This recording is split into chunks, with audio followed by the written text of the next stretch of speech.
On April 7, 1964, IBM announced the System 360, which many regard as the first modern mainframe. 50 years later, IBM still develops and builds the mainframe at its Poughkeepsie campus in upstate New York on the banks of the Hudson River. Despite repeated predictions of their demise, mainframes still power much of today's critical infrastructure, including banks and airline reservation systems, and the Poughkeepsie campus turns out about 300 mainframes every year. So if you look across an industry snapshot, about 92% of the top 100 banks use a mainframe.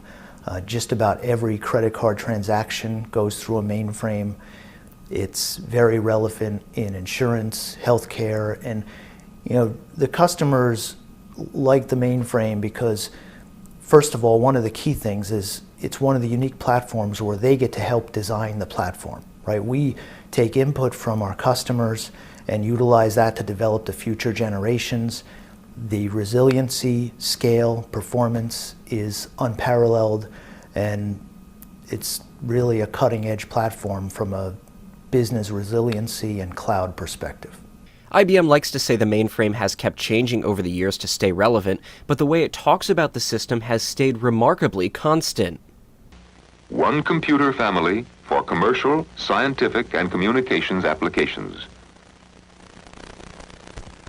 A modular design that would enable the customer to have a system with the speed, storage capacity, and input-output units custom suited to his precise needs. The flexibility of being able to add on or remove peripheral units readily as his needs change. Compatibility between second-generation programs and third-generation technology. Each mainframe that IBM designs is custom-built for businesses, and the systems can easily top $1 million each. This one here is being tested before being sent to a major airline to run their reservations and flight systems. At the facility in Poughkeepsie, IBM has a 67,000 square foot test floor with 184 mainframe test systems. They undergo load and stress tests to make sure they'll be able to handle the computational tasks required by the enterprises using them. One section of the test center simulates a range of temperatures from 10 to 32 degrees Celsius. The upper range could simulate a broken air conditioner or a warmer climate. IBM's Poughkeepsie facility has changed over the years. The campus today holds empty buildings, which once housed some of the 12,000 employees in the company's heyday.